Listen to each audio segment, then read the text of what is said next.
Эми какырык чыкты. Какырык дегенди билесиңер да, ha? Какырганда чыга турган түкүрүк, андан кийин шилекей, андан кийин какырык деген болот. Какырык деген эме балгам жанагыдай мындай бир жабышкак бир нерсе болот. Шилекей андан азыраак болот. Чүнү чимкирик сыяктуу, бирок чимкирик мурундан чыкса, бул ооздон чыккан какырык дейт. Балгам. Мына ушул орозону вообще бузбайт. Мына ушул орозону эмне вообще бузбайт? Илля кан аралашып эле келбесе.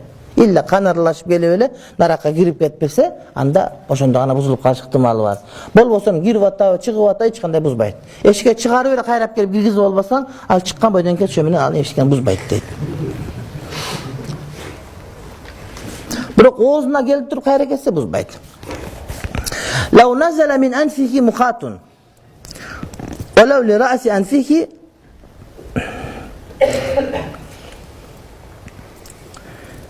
Бұл эми каяка кетип калды? Башынан кеде келип калды. Кеде карап отурсаң, ошо башыңан келип туруп, мурдуңан келип туруп, ошо тамагыңа келип калат, манка. Кудай сактасын, такрамакум болду, кеде ушунда оораган ушунда болот, баш оораганда келет да оозуңа келет, мурдуңа чейин кирип кетет. Түкүрүк чөйдөн аракка кирип кетип калат да. Мына ошо дагы орозону бузбайт дейт. Түшүнүңөрбү? Мына ошол дагы эмне? Орозону бузбайт дейт. Мунун бардыгын бул теңирчилер Кудай берет. Булар чимкирик айтканы манка бардыгы дейт, бирок деген өздөрүндө ушундайлары бар бардыгыныкы. Анан эми биз айта беребиз, эмне кылабыз?